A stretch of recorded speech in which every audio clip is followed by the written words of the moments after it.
નમસ્તે મિત્રો, હું પ્રદીપ નાથાણી આજે આપની સમક્ષ થોડુંક પાણીની બાબતમાં કહેવા માગું છું કે આપણા શરીરમાં આપ જાણતા જ હશો કે 70% પાણી છે. આપણે જે પાણી પીએ છીએ તેની આજુબાજુ જે શબ્દો બોલાય છે તેના તરંગોની અસર પાણી પર ઉપસી આવે છે. આ વૈજ્ઞાનિક રીતે પણ સાબિત થયું છે કે પાણી પીએ એના પહેલાં વાતાવરણમાં જેવા પ્રભાવ હોય, ઉદાહરણ તરીકે આપણે પ્રેમભરી વાતો કરીએ, શાંતિની વાતો કરીએ તો એ પ્રમાણે તેની અસર થાય છે.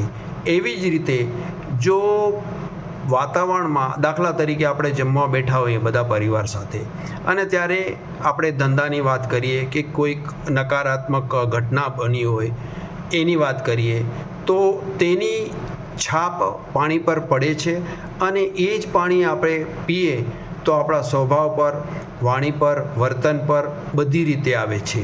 એટલે ટૂંકમાં જોઈએ તો પાણી જ્યારે પીતા હોઈએ, ત્યારે જમતા હોઈએ તો ત્યારે જેમ બને તેમ સકારાત્મક વાતાવરણ હોય તો તેની અસર સારી થાય છે.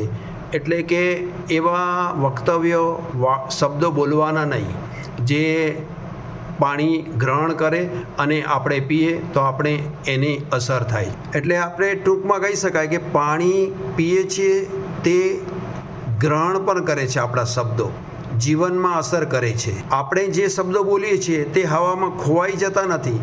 જે સામે પાણી હોય તો તેની અંદર એનો પ્રભાવ ચોક્કસ આવે છે.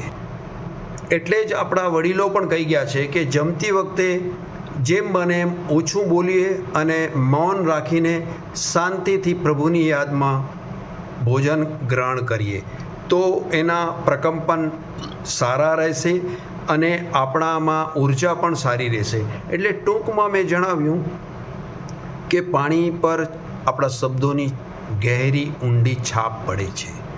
એટલે જ આપણી રોજબરોજની વર્ષોની વાતોમાં પણ કોઈને મળીએ, કેમ છે તબિયત, પાણી, કેમ છે હવા, પાણી, ફોન પર ચર્ચા થાય ત્યારે પણ આપણે આ જ કહીએ છીએ કે તબિયત પાણી કેમ છે. એટલે ટૂંકમાં આટલા વર્ષોથી આ વાત એમને એમ નથી, પાણી પર વાણીની અસર થાય છે. એટલે આ પરથી તમને ખ્યાલ આવી ગયો હશે કે ખાસ કરીને જમતી વખતે આપણે શાંતિથી પાણી મૂક્યું હોય એની સામે એવા કોઈ શબ્દોનો પ્રયોગ નહીં કરવાનો જેનાથી નકારાત્મક ઉર્જા એમાં સામેલ થાય. પ્રેમભર્યા વાતો એની પણ અસર સકારાત્મક થાય. આટલું કહી હું મારા વક્તવ્યને વિરામ આપું છું. જય લક્ષ્મીનારાયણ. ભારત માતા કી જય. વંદે માતરમ.